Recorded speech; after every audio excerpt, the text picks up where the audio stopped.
of Commons. Thank you. The Honourable Member for Sherwood Park for Saskatchewan. Liberal government incompetence is undermining the ability of Canadian development organizations to support the world's most vulnerable people. Afghanistan and other terrorist-controlled areas around the world are often among the poorest. Canadian tax dollars go to large UN-affiliated multilateral organizations present in these areas, but private Canadian organizations are generally barred from working in the same areas. Recognizing this problem, MPs from all parties came together more than a year ago to negotiate, amend, and then adopt Bill C-41.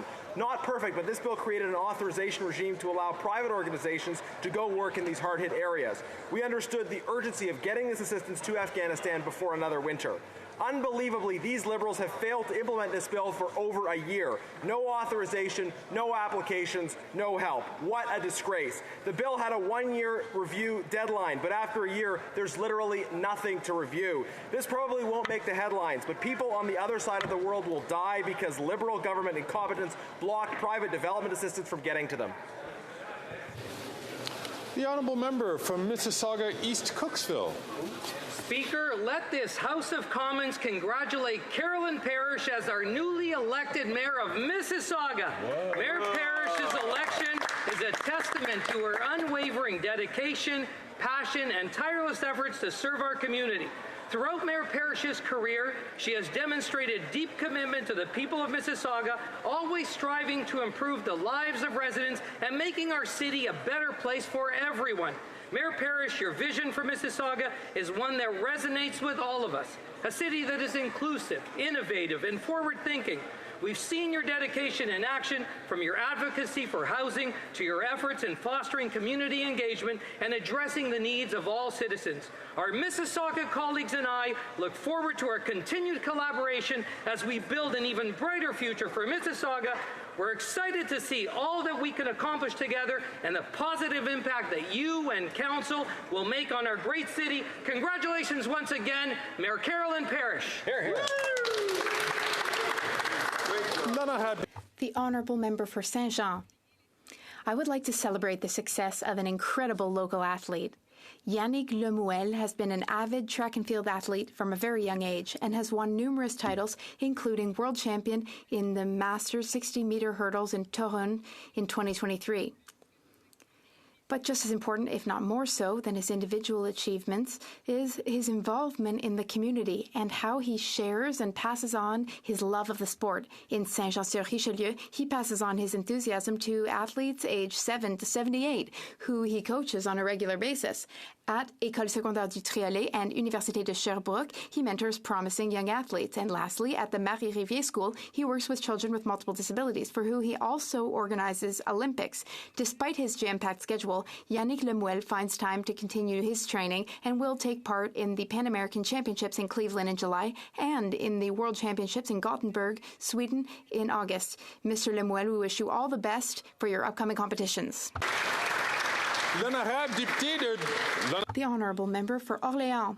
Mr. Speaker, I have the pleasure of rising to acknowledge the vital role long-term care institutions hold in our communities and recognizing the incredible leaders, staff and families who support the thousands of Canadians who live in long-term care homes. I had the privilege of working in the retirement residence sector for over 20 years. I saw with my own eyes the remarkable work that healthcare professionals do to ensure that residents receive quality care and a good quality of life. It's my hope, Mr. Speaker, that one day soon we will be able to mark June 13 as National Long-Term Care Day in Canada. A special thank you to the Canadian Association for Long-Term Care for their important work, advocacy, and their support as we begin the process of creating a National Long-Term Care Day in Canada. Merci. The Honourable Member from Northumberland, Peterborough South. Thank you, Mr. Speaker. After 9 years of this NDP Liberal government, business owners across this country are facing unprecedented challenges, including the most anti-business government seen in a generation. The good news is it wasn't like this before this Prime Minister, and it won't be like it after. Conservatives recognize what small business owners are, and that's economic heroes. They start with a dream to make their communities a little better by sharing their gift with the world. To start their businesses, they often risk everything. putting their life savings, even their family home, up for grabs. They'll work 60, 70, even 80 hours a week, all just to turn around and do it all over again. When times are tough like now, they'll often do without so their employees don't have to. Canada will emerge from our lost decade of nearly zero GDP per capita growth. And Canada will again become a land of prosperity as Conservatives recognize business owners for what they are, our economic heroes. The honourable member from Brampton East. Mr. Speaker, as you may be aware, the 2024 Summer Olympics are next month in Paris. Our Team Canada athletes are a beacon of inspiration for our country, and they bring us so much pride and unity. In this spirit, I want to recognize some of our very talented athletes from Brampton who have shown excellence in sports while representing Canada. Athletes like Michael Capella, who competed in last year's Santiago Games in rowing, Scarlett Delgado, a champion boxer, Kamika Bingham, a 100-meter sprinter, and who can forget Brampton native Cassie Campbell, a two-time gold medalist and first female athlete to be inducted into Canada's Sports Hall of Fame. Their dedication and hard work have made our community proud. I know we are all looking forward to watching our incredible athletes from across Canada compete in the Paris Olympics. Please join me in wishing all of Team Canada the best of luck. Go, Canada, go! The honourable member from Vancouver Centre. Mr. Speaker, Vancouver has a vibrant and innovative cultural scene known for its firsts in Canada. Ballet BC ranks number 3 in North America. The VSO, Vancouver Symphony, students play solos and complex pieces alongside the professional orchestra on the Day of Music last weekend with 5 free venues across the city. Now they plan to merge performances of dance, symphony, and opera to excite and titillate. Whether it's student dancers from Arts Umbrella on stage with Ballet BC or Bard on the Beach bringing Shakespeare in modern pop format to audiences. Whatever the performing art, Vancouver is building growing awareness of the arts to young and diverse viewers. We have full houses for live performances in my city. Vancouver is no hick town, colleagues. It rocks the Canadian art scene.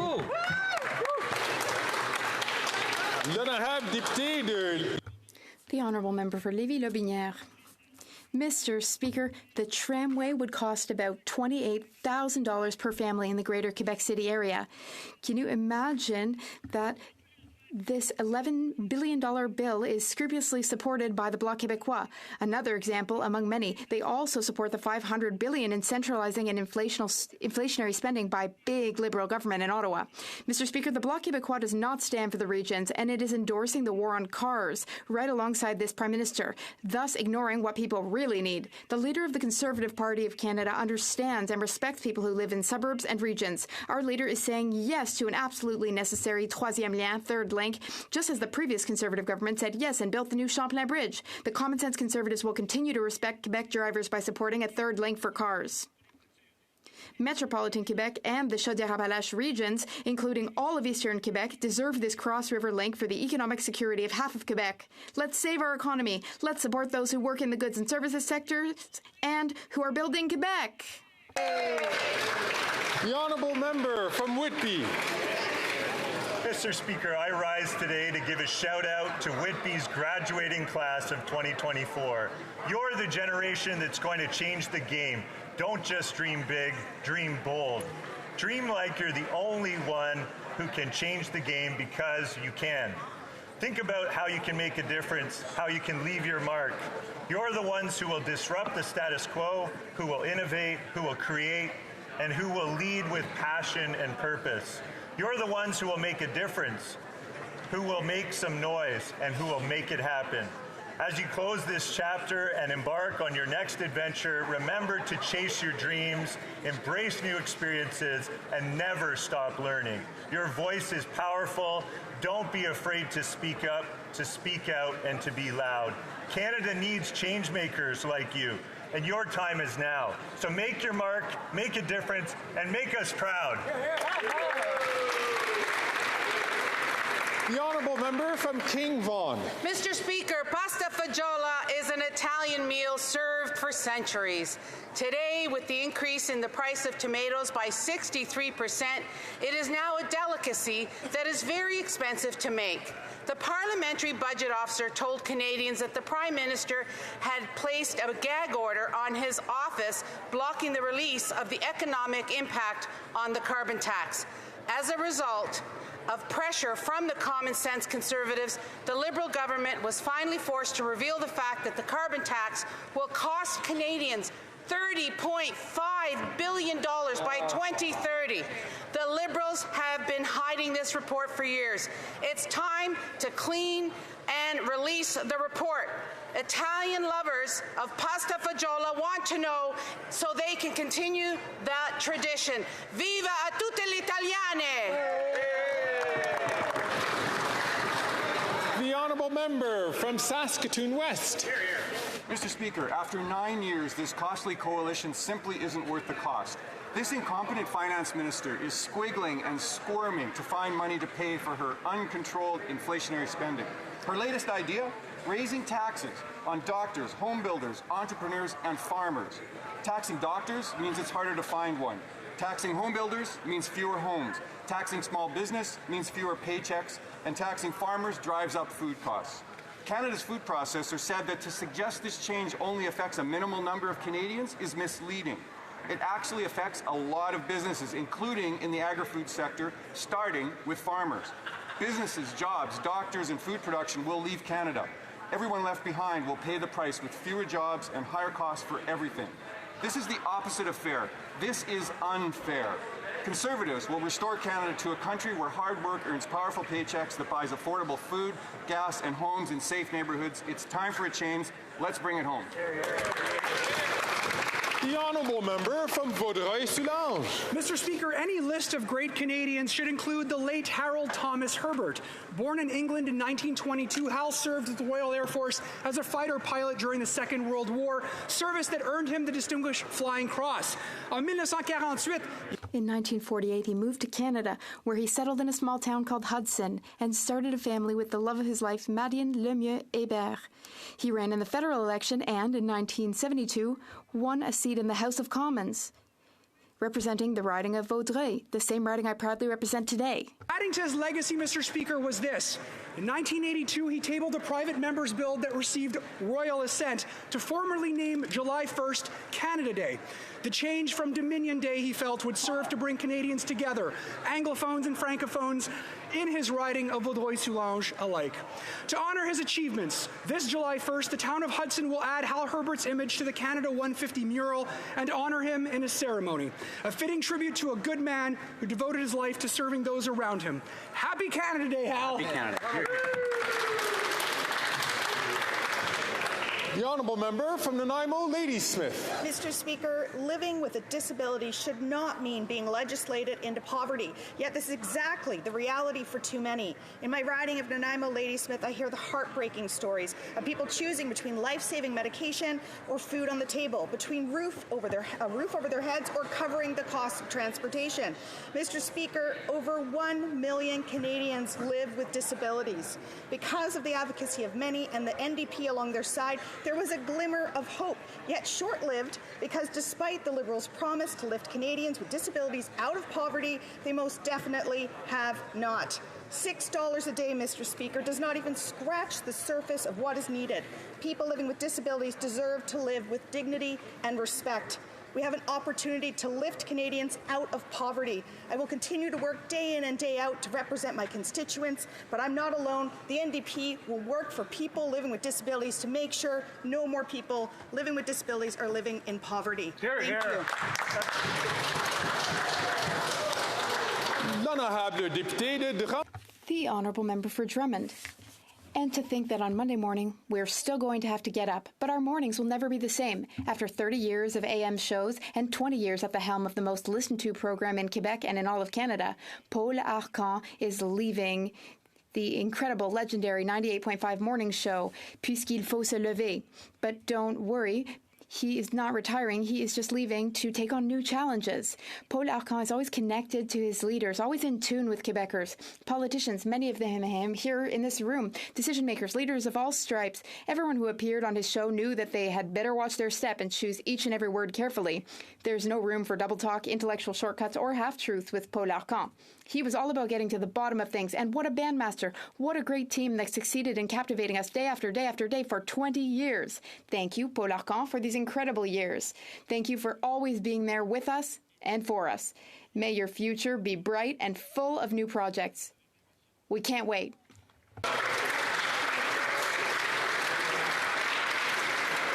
The honourable member from York Simcoe.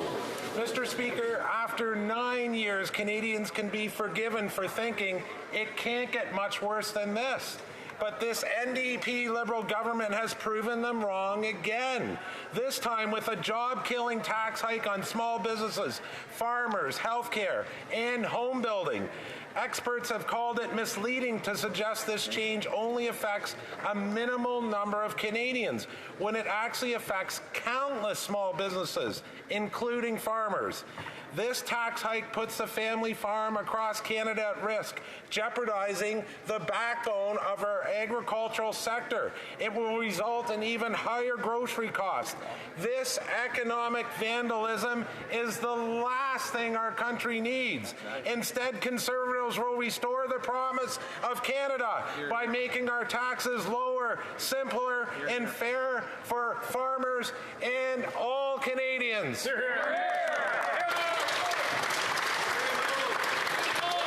The honourable member from Davenport. Mr. Speaker, Davenport residents are heartbroken. At around 8 a.m. on Sunday, June 9, our beloved St. Anne's Anglican Church was tragically destroyed in a fire, the cause of which has not yet been determined. Built in 1907, St. Anne's Church was one of the oldest Anglican churches in Toronto.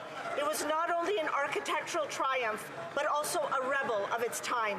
Modeled after the Hagia Sophia, it was built in the Byzantine style, when the accepted style at the time was Gothic. In addition, the interior of St. Anne's was decorated by members of the famed Canadian group of 7 artists. St. Anne's, to our community, was more than a beautiful church. It was music, it was community, it was service.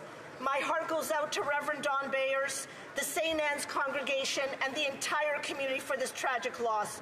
But we know that after the darkest part of the night comes the light, and St. Anne's will rise bigger and better. Thank you, Mr. Speaker. Oral questions. Questions orales. The Honourable Leader of the Opposition. The economic vandalism of this Prime Minister and the carbon tax cover-up have been exposed today. After Conservative pressure, the government finally revealed the data that was missing. The real cost of their carbon tax, above the cost at the pump, is $30 billion. Nearly $2,000 for every Quebec family. The government has tried to destroy the parliamentary budget officer's reputation to hide this information. Why? The Honourable Minister of the Environment and Climate Change. Thank you, Mr. Speaker. We've already agreed in this House that math isn't the Conservative Party's strong suit, especially the leader of the Conservative Party. I know that counting above 6 is hard for him. That's the number of affordable housing units that he built when he was Minister of Housing. But the data prove it. I have them here. 8 out of 10 families receive more from the carbon price than they pay. And in addition, the parliamentary budget officer confirmed that 25 million tons in reductions are thanks to the carbon price. The Honourable Leader of the Opposition. Mr. Speaker, this minister hid data that show $30 billion in cost for the Canadian economy every year. In Quebec, it's $5 billion. According to line 17, column AN. Yes, a cost for Quebecers, and the Bloc has voted for increasing this tax. Why has the government tried to destroy the reputation of the parliamentary budget officer when he was telling the truth? The Honourable Minister of the Environment and Climate Change. Once again, Mr. Speaker, we have evidence of the ignorance of the Conservative Party of Canada on the issue of climate change, because the carbon price at the federal level does not apply to Quebec. The Quebec system is in place. There are members of the Conservative Party, Mr. Speaker. Mr. Speaker, the Leader of the Opposition just needs to look around him. 3 rows behind him, just a little bit to his left. He'll be able to talk to someone who voted in favor of the carbon price in Quebec, Mr. Speaker. So he just needs to ask for explanations. If he can't provide them, I will. The Honourable Leader of the Opposition. The economic vandalism and carbon tax cover-up of this government has now been exposed because of relentless Conservative pressure. The government finally leaked out to the CBC the economic hit Canada will take, originally reported at $20 billion. With inflation, it's $30 billion a year, or almost $2,000 for every single family in Canada, something they tried to silence the parliamentary budget officer from exposing. How can we believe anything this Minister of Environment has to say on taxes? The Honourable Minister of the Environment and Climate Change. Thank you, Mr. Speaker. As my honourable colleague and friend, the Minister of Energy and Natural Resources, often says in this House, the Conservative Party of Canada are entitled to their opinion, not their own sets of facts, Mr. Speaker, and the facts are clear. 8 out of 10 Canadian families get more money back from carbon pricing than it cost them. And not only that, Mr. Speaker, but the data also shows that carbon pricing is already responsible for the reduction in pollution level by 25 million tons. That's half of our emission reduction so far, Mr. Speaker. Thank you. The Honourable Leader of the Opposition. It's not my numbers, it's his numbers. Exactly. His own department just released data moments ago showing that the real cost will be $30 billion in hit to our economy. This is above and beyond the direct cost at the pumps and on people's heating bills. Now, when the parliamentary budget officer said this, he denied it. Right. He tried to gag the parliamentary budget officer and shut him up completely. Why did this minister try to hide the facts and punish a legitimate, hard-working public servant who tried to tell the truth? Hear, hear. The Honourable Minister of the Environment and Climate Change. Thank you, Mr. Speaker. I think we've established in this House that math was not the forte of the Leader of the Opposition, and that he has a hard time counting back 6, Mr. Speaker, which is the number of social housing he did when he was Minister responsible for housing. But the facts are clear. 8 out of 10 Canadian families get more money back from carbon pricing than the pricing system costs. Not only that, but carbon pricing is responsible for half of our emission reduction, 25 million tons less pollution in the atmosphere in Canada because of carbon pricing, Mr. Speaker. The Honourable Leader of the Opposition. That 8 out of 10 fact does not include the $30 billion of economic costs.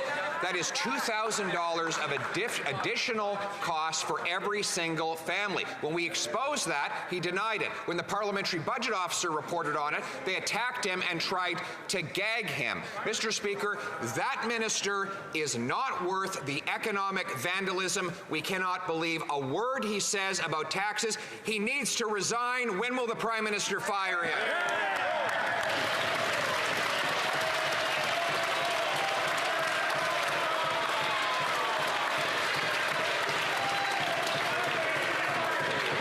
The Honourable Minister for Natural Resources and Energy.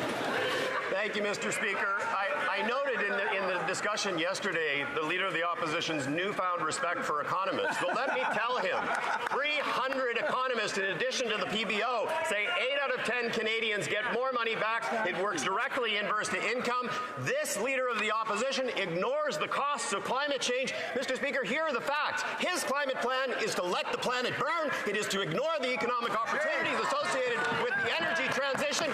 And look, this is a fellow who ran in the last campaign on putting in place a carbon price. Who is telling the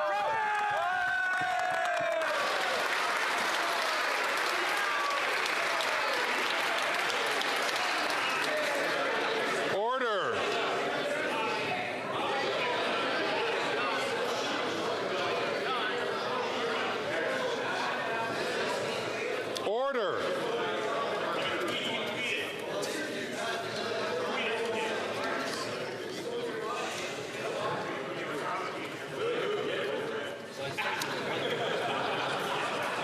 The Honourable Member for La Prairie. In the supplementary estimates of the budget, this government wants to allocate an additional $3.5 million for medals to mark the transition of the Crown in Canada to Charles III. Yet, there was already more than $22 million earmarked for this. It may seem like $22 million too much, but the Governor General didn't think it was enough. 15% more was needed, she thought, and the government agreed. They've got one last chance to wake up before next week's vote. Will they withdraw these votes and avoid wasting millions of dollars on monarchist trinkets? The Honourable Minister of Canadian Heritage. Mr. Speaker, I know the Bloc is not very interested by this, but there are Canadians who care about our history and who want to recognize that our sovereign, who passed away, was the Queen of the Commonwealth for over 70 years. This is a tradition in Canada when it happens. There are medals produced and distributed for those interested in it. So, Mr. Speaker, we respect traditions, and it's unfortunate for the Bloc. Most of them refused to have people in their own ridings receive this. The Honourable Member for La Prairie. What's worse, the extra $3.5 million for medals bearing the effigy of Charles III are in the same votes as the funds finally released for drinking water for Indigenous communities, which could have used the extra money. It's pathetic. Frankly, when you consider that Quebecers and even a majority of Canadians want nothing to do with the monarchy, that's a lot of people who think this money would have been better used in Indigenous communities.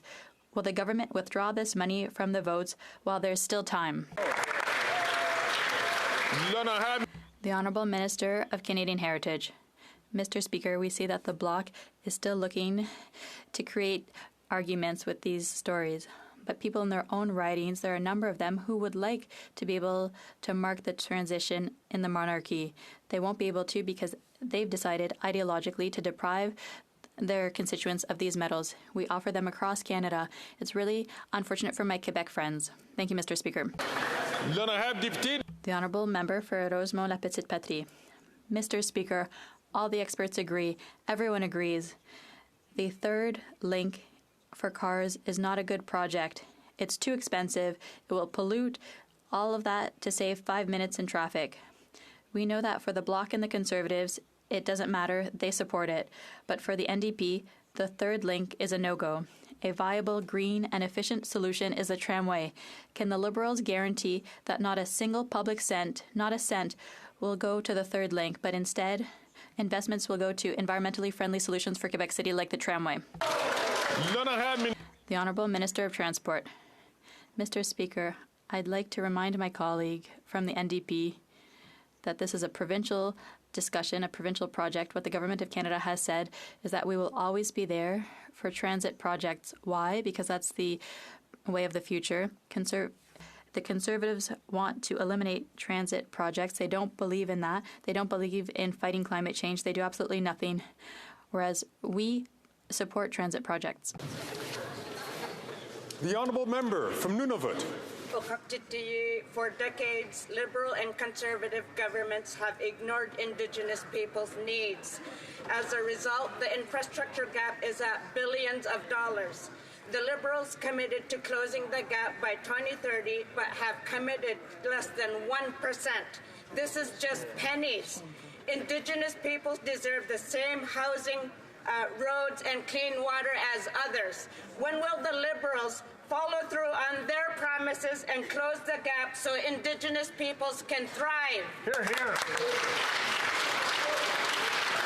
The Honourable Minister for Crown Indigenous Relations. Thank you, Mr. Speaker, and I agree with the member that this country has had a deplorable history of depriving Indigenous communities of the things that they need to thrive. In fact, since we've taken office, and spending on Indigenous infrastructure and priorities has increased by 185%, Mr. Speaker. It speaks to the lack of effort by those Conservatives when they were in government to actually prioritize the needs of Indigenous children. We'll keep working to close that gap. Hear, hear. I apologize to the Minister of Indigenous Relations, Indigenous Services. The Honourable Member from Thornhill. Today, the government was forced to admit that the carbon tax will cost every single Canadian household more than $1,800 in lost GDP. That's a $30 billion secret they kept. Not once in anything ever released claiming that Canadians were somehow better off with the carbon tax did the minister include these devastating economic costs he knew existed, because it was more important for him to continue to spread the falsehood. Canadians deserve to know they deserve a minister who will tell the truth. If he's incapable of that, when's he going to resign? The Honourable Minister for Natural Resources and Energy. Thank you, Mr. Speaker. As I said earlier in this House, it is great to see that the Conservative Party of Canada now actually believes that economists are thoughtful and give good advice. 300 of them signed a letter that told people 8 out of 10 Canadian families do get more money back. I would encourage my honourable colleague to read that letter. And certainly, I would say that as we move forward, we must have a plan to address climate change, but we must do so in a manner that's affordable. That's exactly what carbon pricing does. That is something that we will continue to do, balancing the environment and the economy versus a party that actually has no plan for the environment whatsoever. The Honourable Member from Thornhill. This government that gagged the parliamentary budget officer that actually told Canadians the truth, and they cherry-picked portions of the data that supports their version of the truth, which makes them look even more guilty. If they truly believed that the carbon tax was helping, they would release the report. Instead, they kept a $30 billion secret from Canadians. The minister wanted to tell Canadians that paying more for gas, for groceries, for home heating, they would be better off. Misleading Canadians about $30 billion. I don't know how he looks anyone in the face. When will the Prime Minister actually fire him? The Honourable Minister for the Environment and Climate Change. How can the Conservative Party of Canada and those members who campaign to put in place a price on pollution, Mr. Speaker, can look anyone in the eyes is beyond me. How can they look anyone in the eyes and say, we're doing nothing to protect you against forest fires, we're doing nothing to protect you against hurricanes, we're doing nothing to protect you against flooding, Mr. Speaker. They have no plan for the economy, they have no plan for climate change, and they have no plan to work with communities to protect them from the devastating impacts of climate change. Hear, hear.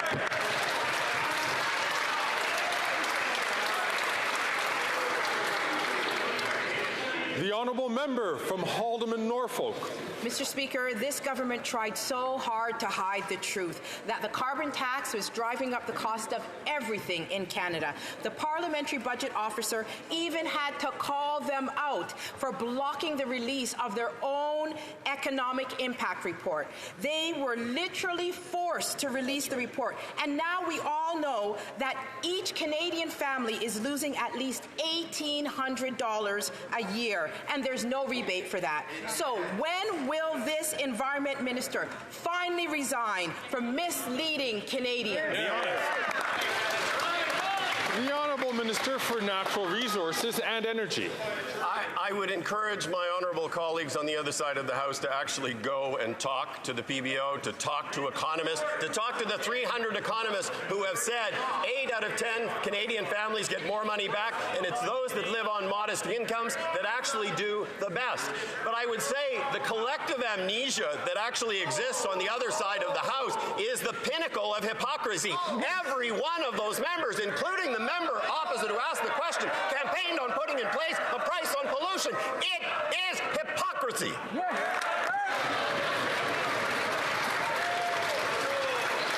The Honourable Member from Haldimand, Norfolk. What is hypocritical, Mr. Speaker, is that even while their carbon tax was costing families more than $1,800 a year, even while they knew that over 2 million Canadian families per month were accessing the food banks, the Liberals continued to try to convince Canadians that they were better off for paying a higher carbon tax.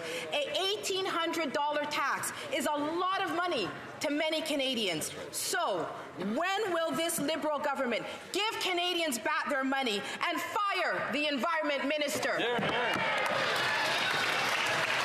The Honourable Leader of the Government in the House of Commons. Mr. Speaker, this government is very proud of this Environment Minister who has put the first credible plan on the table in history to meet our Paris agreements, the Paris agreement that they want to rip up.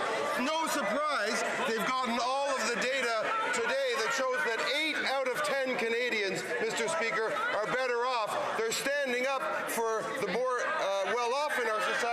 just like they want to move on from what they did 2 days ago, which was stand up for the 0.13% of Canadians, not the people who draw a paycheck, make an honest living, go to work every day, and pay their taxes on time, Mr. Speaker.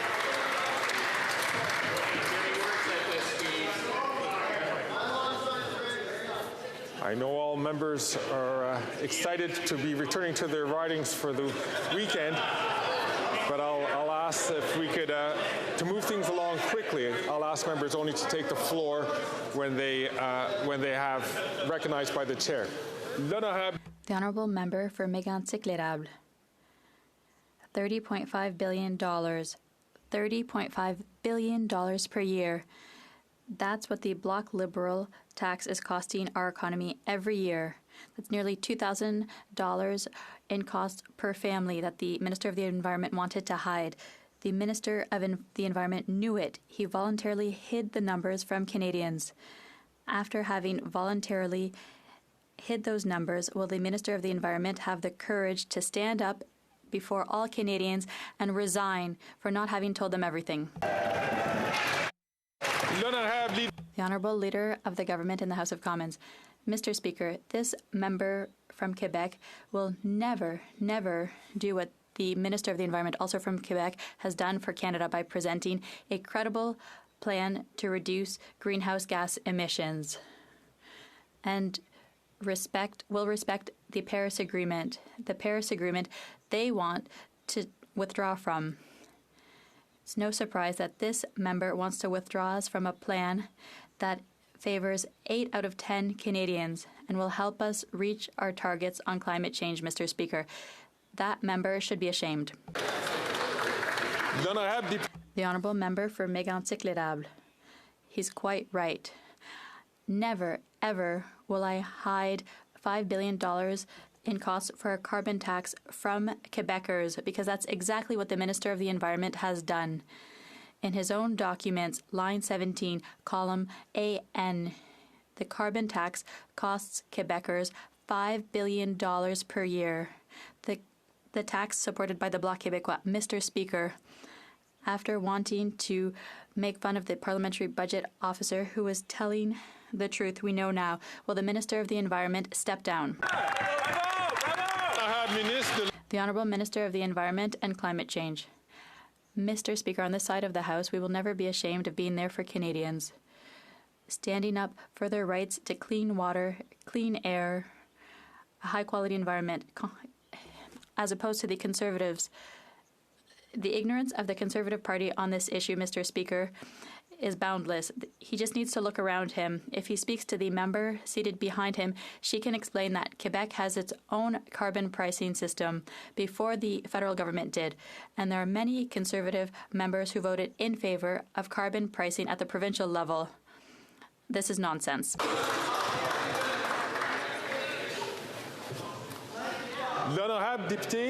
The Honourable Member for Avignon-Lamitis-Matane-Matapédia. Remember the Border Services Agency's Arrive Can application. It cost $60 million more than expected. Well, the agency has found a way to do worse with a new app, CARM. This app is supposed to register all imports at the border. They've now exceeded $300 million in cost overruns. And it's not over yet because CARM isn't working. Its implementation has been postponed. 2 apps, 2 money pits. How much more money can the agency throw out the window before the minister gets angry and cleans house? The Honourable Parliamentary Secretary. The Minister has stated we are aware of some of the industry-led concerns, and we are working to make sure that this application is fully functioning. But, Mr. Speaker, I want to reassure all Canadians that this app was created to modernize Canada's border system to ensure that tariffs are collected fairly and promptly. And, Mr. Speaker, I should also note that this app was actually purchased and developed in 2010 under the Herbert Conservatives, but it is something we are going to ensure is working properly. The Honourable Member for Avignon-Lamitis-Matane-Matapédia. Worst of all, $300 million wasted later, CARM doesn't work. All imports into Canada will go through this app. But its implementation had to be postponed because the tests had failed, and the Border Services Agency is still unable to provide us with its contingency plans in case failures complicate billions of dollars of trade every day. The U.S. Chamber of Commerce has signed a memorandum expressing its concerns. Imagine, even the Americans are afraid of the agency's incompetent management. Doesn't the minister find this embarrassing? The Honourable Parliamentary Secretary to the Minister of Public Safety. Thank you, Mr. Speaker. And as I said earlier, we are going to ensure that the app is in good working order to ensure that Canada's border system and tariff collections are done in a modern and efficient and effective manner. It's something that we've needed to do to ensure that, as consultations with industry leaders as well, that this is where countries are going to ensure that our border services and our trade across borders is done in the most efficient way possible. We are continuing to work with CVSA to make sure that the processes are in place and that this app continues to work properly. The Honourable Member for Abitibi Bay James Nunavik, EU. Speaking of the Border Services Agency, Quebecers were outraged to learn that large stores are destroying and throwing away spectacular quantities of unsold clothes that could have been donated to charity. But what they don't know is that this is encouraged by the federal agency. The Obsolete or Surplus Goods Program reimburses companies for customs taxes on destroyed goods, but not on donated goods. The Bloc wrote to the minister to alert him a month and a half ago, but got no response. Will he stop rewarding waste? The Honourable Parliamentary Secretary to the Minister of Public Safety. Mr. Speaker, I thank the honourable member for that question. In fact, it's something that the minister has taken on seriously. He is working with finance to find the appropriate solution. Mr. Speaker, we want to ensure that collection and our tariff system, our customs and tariff system is working properly. But Mr. Speaker, the minister is well aware and we are looking into the matter. The Honourable Member from Red Deer Lacombe. While Canadians are struggling to make ends meet, this Prime Minister put a gag order on the Parliamentary Budget Officer. Why? To prevent the PBO from releasing the full report exposing the true cost of the NDP Liberal carbon tax. We now know that the carbon tax will cost Canadians $30 billion in economic activity. That's over $1,800 for every family. So why continue to muzzle the PBO? Is it because the report is so damning it should cost the minister his job? When will the Prime Minister fire his truth-evading minister? The Honourable Minister for Innovation. Speaker, on this side of the House, I can tell you, and Canadians are proud of the Environment Minister. You know what? Because he is standing up for what is right for this country, Mr. Speaker. Whilst you have the climate deniers on the other side, they want to see the planet burning. We want to act for our children. We want to act for future generation.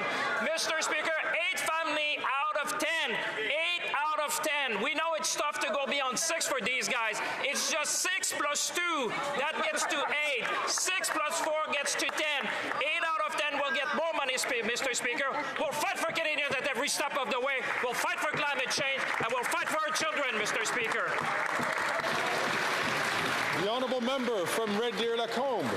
This Prime Minister's dirty $30 billion secret has been exposed. His carbon tax will cost Canadian families far more than they pay into it.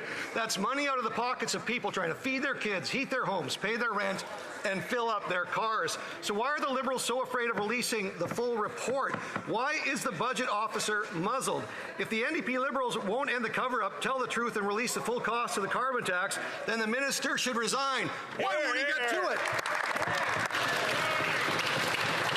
The Honourable Leader of the Government in the House of Commons. Mr. Speaker, there's no surprise these Conservatives want to move on from the fiasco of 2 days ago when they voted for the 0.1 0.13% of taxpayers and set aside the 99.87% of taxpayers who are not affected by a capital gains change. They want to stand up for people who've made $250,000 on investments in a given year, and they won't stand up for the electricians, the farmers, the janitors who earn a paycheck every week and do it honestly, Mr. Speaker. The honourable member from Renfrew, Nipissing, Pembroke. Mr. Speaker, a secret government report confirms what Canadians already know. The carbon tax is costing Canadians more than they're getting back. The report says the carbon tax is costing Canadians $30 billion a year. That's almost $2,000 a household per year. This government's not worth the cost. When will the Environment Minister resign? The Honourable Minister for Indigenous Services. Thank you very much, Mr. Speaker. And it looks like the Conservatives want to change the channel. I mean, yesterday they were all about talking about capital gains, fighting for the rich guy, you know, holding up plumbers and electricians. And, well, they didn't actually talk about waitresses or school bus drivers and talking about how, you know, they're fighting for the little guy. On this side, we know that those Conservatives don't care about people that are pulling a paycheck, but rather they're focused on their ultra-rich friends. The honourable member from Hamilton Centre. Yesterday, when the Minister of Labour was asked about supporting the bargaining rights of the Teamsters rail workers, he boasted about the government's success rate in trampling on the workers' rights to negotiating a fair deal. The Liberals say they support workers, but then they pull the rug out from under them when they try to negotiate. So instead of forcing a pathway towards binding arbitration on the rail workers, will the Minister of Labour respect the collective bargaining rights of the Teamsters and support their call to stagger negotiations in order to avoid a rail shutdown? The Honourable Parliamentary Secretary to the Minister of Labour. This government has had the back of workers from the get-go. First thing that we ever did was reverse the most anti-union legislation ever created in this House of Commons by the Conservative government. And then, further, we went on to do replacement worker legislation. And I'm pleased that that passed. Right now, the minister was absolutely correct. There are negotiations. They're at the table. Mediators, we believe in our mediators that have a 96% success rate. We're confident in the collective bargaining, and we know that the best deals are made at the table, and we encourage those conversations to continue.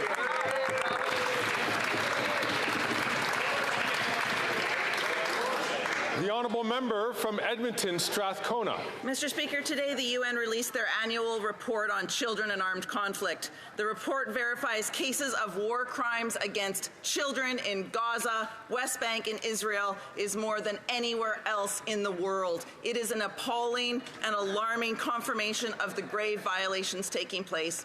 Mr. Speaker, children are dying and the Liberals are failing them. When?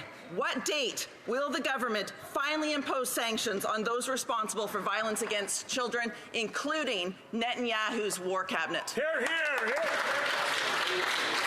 The Honourable Minister for Foreign Affairs. Mr. Speaker, I've said it many times in this House, the situation in Gaza is catastrophic. Too many children, too many women have died, and that is why the violence must stop. That is why we need a ceasefire now. That's why hostages must be released. That's why civilians must be protected. And that's why humanitarian aid needs to get into Gaza. We need to make sure that both parties support the Biden proposal. The Prime Minister and G7 Prime Ministers and leaders are in Italy as we speak, and I really hope that we can bring back peace to the Middle East. Thank you. The honourable member from Dartmouth, Cole Harbour. Mr. Speaker, Canada's Border Service employees deliver important services that ensure Canadians are safe, secure, and have timely access to goods coming from other countries. It's no secret that Canada's public servants have seen previous Conservative governments cut their jobs, cut services, instead of giving them the respect that they deserve by reaching deals at the table that are fair for public servants and reasonable for Canadian taxpayers. Could the President of the Treasury Board share an update on her work to ensure fair deals are made with our border services officers to maintain Canada's border security while ensuring respect for the work of our public servants. The Honourable President of the Treasury Board. Mr. Speaker, I thank the honourable member for that question, and this week showed that the best deals are reached at the table and the collective bargaining process works. The Canada Border Services Agency employees keep our country safe every single day, and I am pleased to announce in this House that a tentative agreement has been reached that is fair for Canadian taxpayers and reasonable for public servants. Mr. Speaker, on this side of the House, we will always stand up for public service employees, and we thank them for their work every single day in protecting our country. Thank you, Mr. Speaker.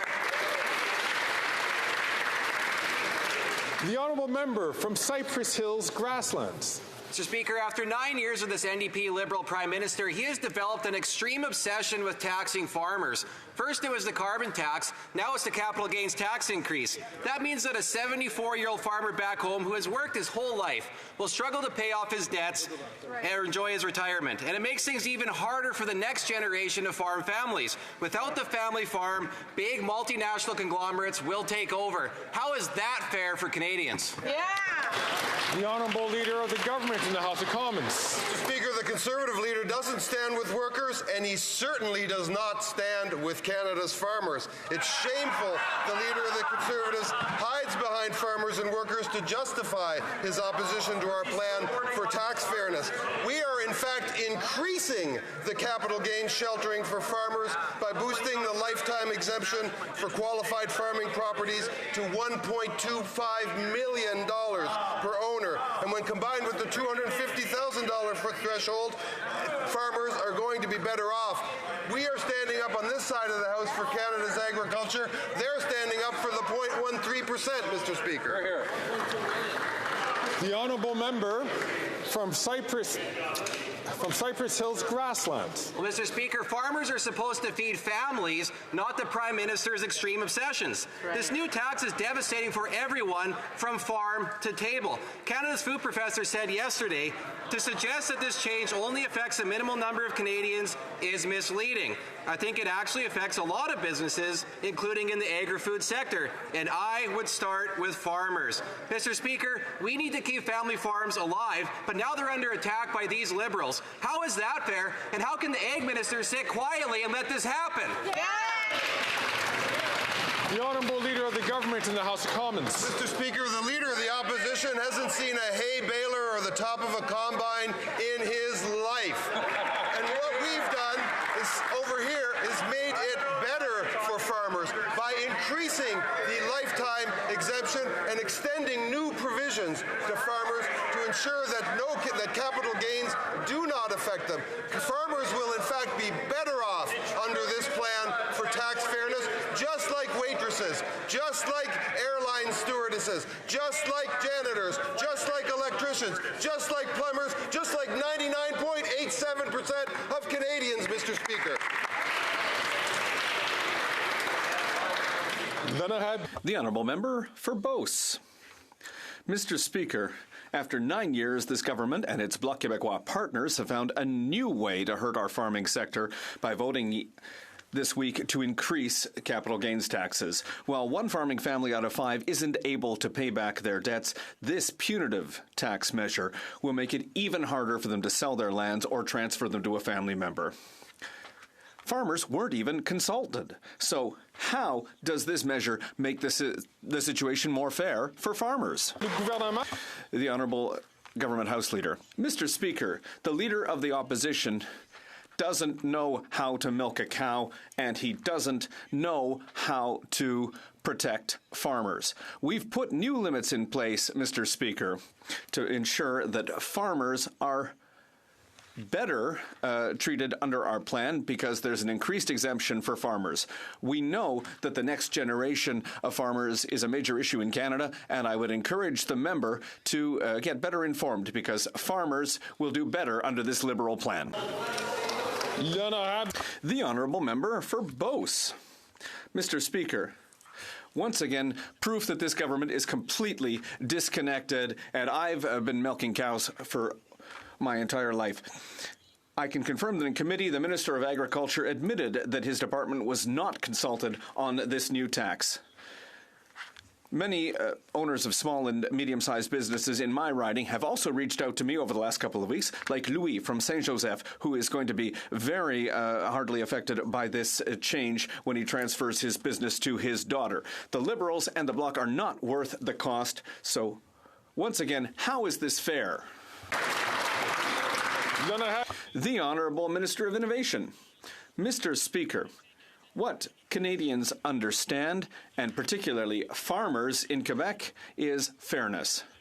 In the last federal budget from our government, Mr. Speaker, it was an intergenerational fairness budget to allow us to invest in the next generation, to allow us to invest in future businesses, Mr. Speaker, so that we can invest in our seniors as well.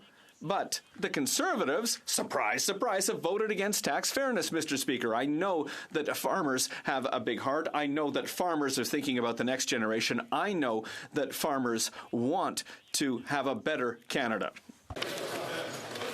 Then I have the Honourable Member for Repentigny. Let's come back to Chalk River and the nuclear waste dump along the Ottawa River. At the end of March, Canadian Nuclear Laboratories admitted having spilled toxic wastewater into the river. Mr. Speaker, given that there's a lot of people speaking on both sides of the House, I would ask for maybe a call for silence. Yes. I know that spirits are high today, but I would ask members, please, to not have conversation and dialogue across the aisle. I would invite the minister and the opposition House leader, please, to... I would invite the two House leaders, please, to... If you want to have a dialogue, you can please go outside the House. I would invite the Honourable Member for Repentigny to start her question from the top. Thank you, Mr. Speaker. So let's go back to Chalk River and the nuclear waste dump along the Ottawa River. At the end of March, Canadian Nuclear Laboratories admitted spilling toxic wastewater into the river. This is water with acute lethality, which means that the water would kill half the fish that swim through it over a 4-day period. We know that many of experts warned about risks of contamination by radioactive substances, but 3 months later, despite our questions, neither CNL nor Environment Canada has told us what contaminant is in the wastewater. Was it radioactive? Yes or no? The Honourable Minister of Natural Resources. Thank you, Mr. Speaker. Canadian Nuclear Laboratories have confirmed that the wastewater is not linked to radioactive contaminants and do not present any threat to the public. We will continue to work to ensure that Canadian Nuclear Laboratories are compliant with regulations, but there is no radioactive substance in that water. The Honourable Member for Abitibi-Témiscamingue. The Quebec Anishinaabe First Nation in my riding has presented a list of demands supported by the Bloc Québécois and 140 municipalities. It's calling for an inquiry in consultation with Indigenous people, which has not been done on the Chalk River file. It's also calling for transparency. CNL knew in February that toxic wastewater was being spilled, but it was only revealed at the end of March. How can the federal government tolerate that a laboratory which has problems with contaminated wastewater spills and transparency, how can they be allowed to manage a nuclear waste dump along the Ottawa River? The Honourable Minister of Natural Resources and Energy. Thank you, Mr. Speaker. As I've already said, CNL confirmed that the wastewater is not connected to radioactive contaminants and do not represent any threat to the public. And the government will continue to monitor the Ottawa River and have noted that there has been no obvious damage. The public and in the environmental safety remain our absolute priority. The Honourable Member from Lennox, Hastings and Addington. Over 6 million Canadians do not have access to a family doctor. According to the Commonwealth Fund, after 9 years of this Liberal NDP government, the number of Canadians without access to a regular care provider has doubled. And what is this government's solution to the doctor shortage? Tax them out of the country. Yeah. This healthcare killing tax on healthcare providers will force them to practice elsewhere, making the doctor shortage crisis even worse. Mr. Speaker, how is that fair? How many communities will go without doctors because they are leaving Canada due to this Prime Minister's new tax? Yeah. The Honourable Minister of Health. It's interesting, Mr. Speaker. The only time the Conservatives have asked about health care or a shortage of doctors in this House is when there was a proposal to create a more fair tax system that asked the 0.13% to pay a little bit more. Suddenly now they're interested in health care. But you know what's not going to help add doctors? Conservative cuts. The $200 billion that we've invested with 26 health agreements in every province and every territory is making sure we see progress every day in our health system. From dental care to pharmacare to primary care. And what's going to stop that dead in its tracks is the cuts the Conservatives want to bring. And we're here to make sure they don't get to do it. The Honourable Member from Hastings, Lennox and Addington. The Liberals are scrambling and their facts do not add up. Kneecapping our healthcare providers to pay for this government's credit card bill is bad fiscal policy and it's bad healthcare policy. The key to sound, robust healthcare system is preventative medicine, ensuring that Canadians get timely access to healthcare that they need. This not only saves lives, Mr. Speaker, it saves government money. Increasing the tax burden on doctors who carry out this work will only force doctors out of the country. Mr. Speaker, when will this pompous Prime Minister finally listen to the thousands of people on wait lists?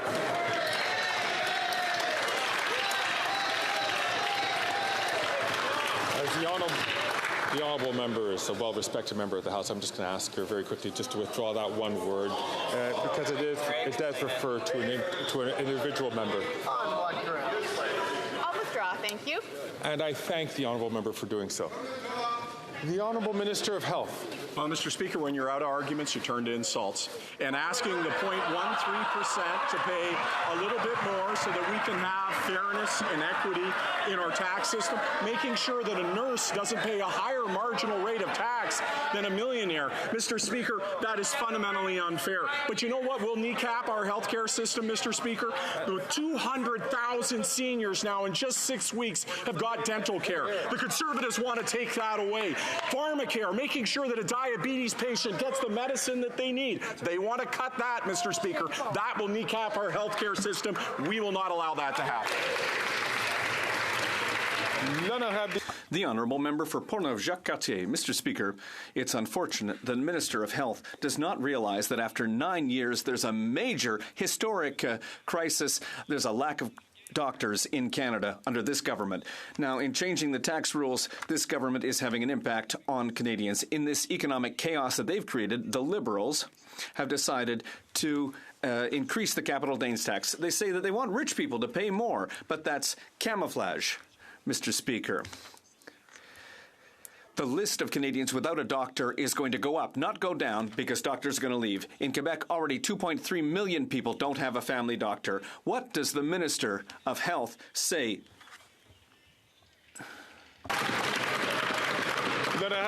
The Honourable Minister of Health.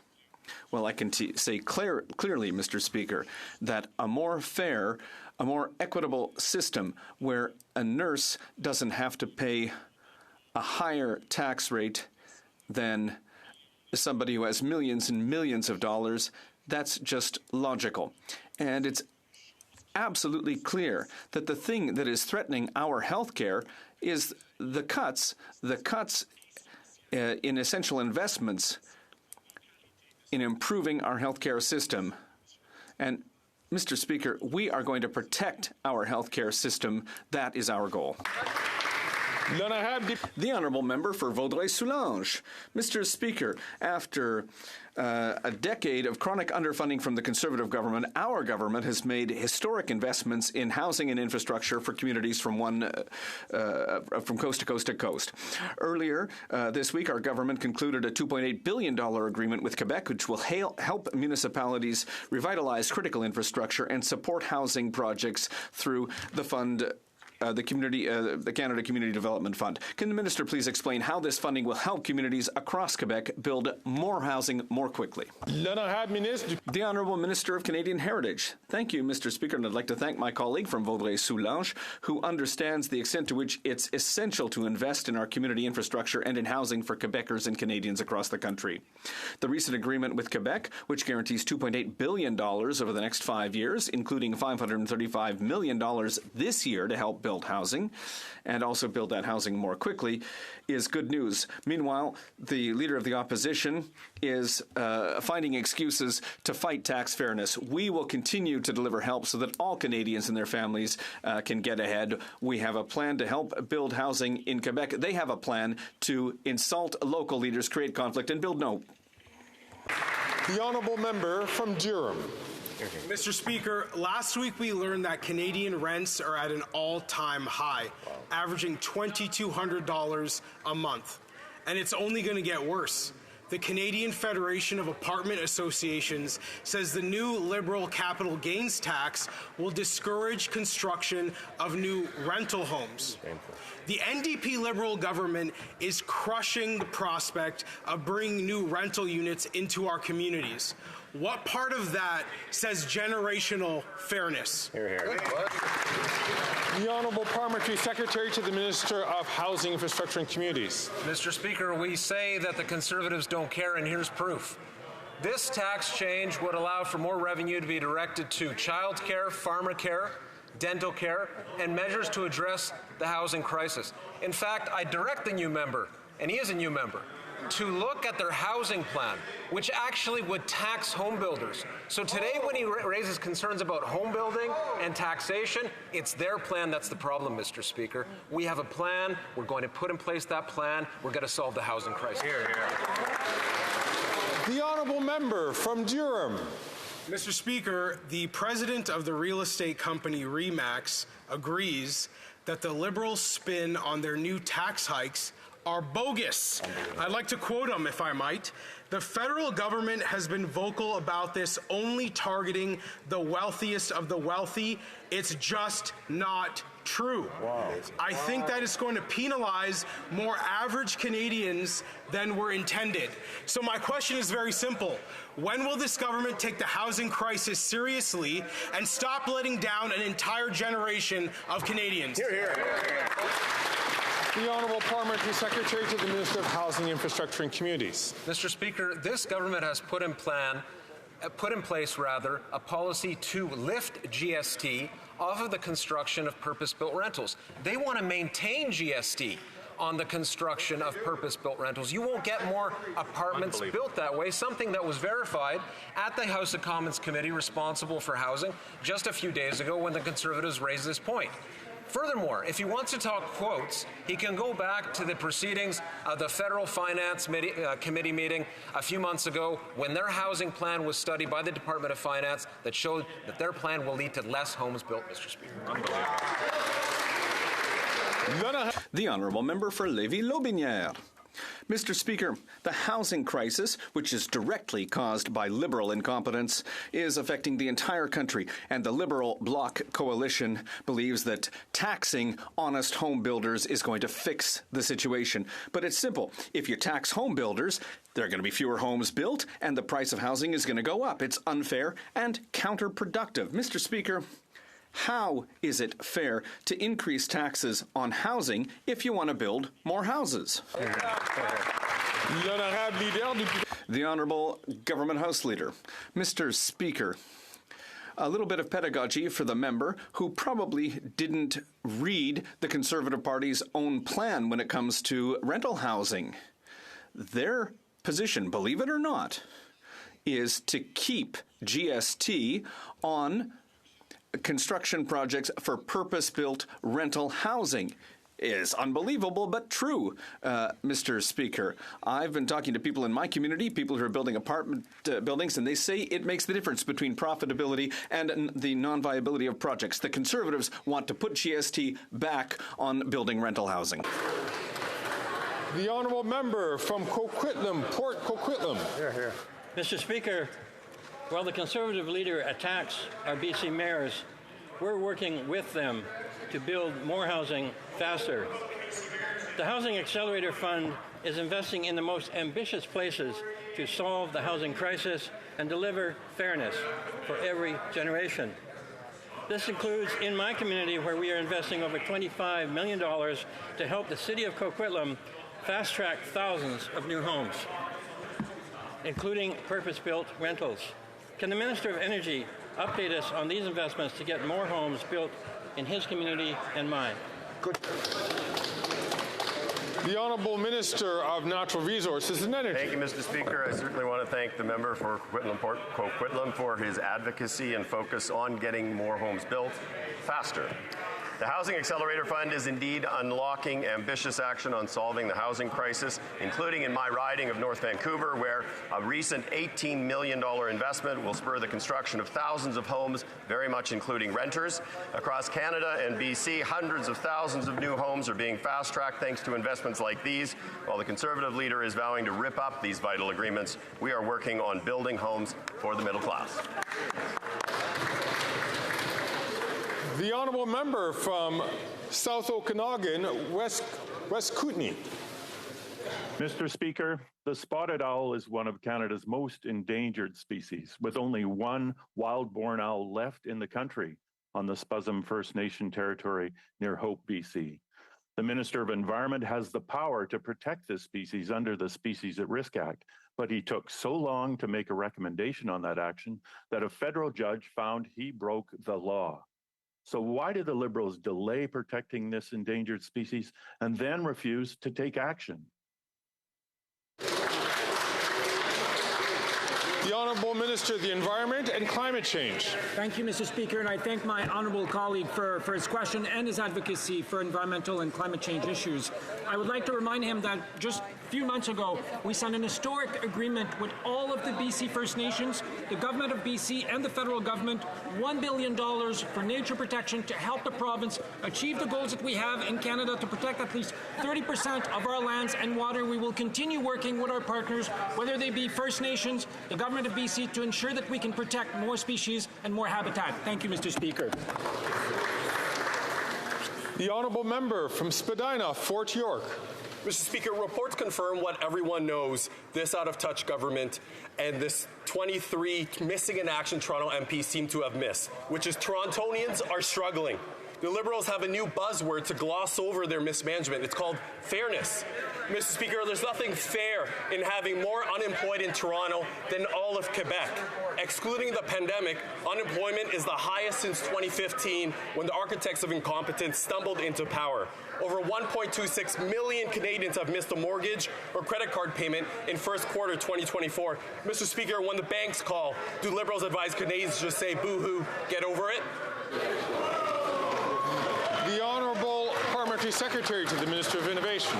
This government has done more to support our local economies than any government that I've ever seen in Canadian history.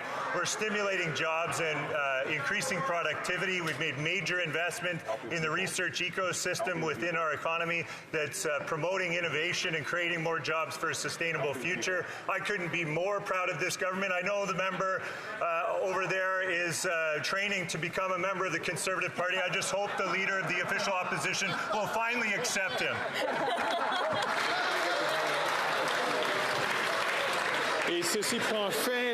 This puts an end to question period. I see the Honourable Member for Order, please. Order. I see that the Honourable Member for Drummond is rising for a point of order. Mr. Speaker, there's been consultations between parties, and I think that you'll find that there is unanimous consent for the following motion. That the House highlight the exceptional career of Paul Arcan, that it recognise his rigorous work and his contribution to quality information accessible to all, and to thank him for his many years of service. All those opposed to what the Honourable Member has moved will please say nay. Agreed. The House has heard the terms of the motion. All those against the motion will please say nay. Carried.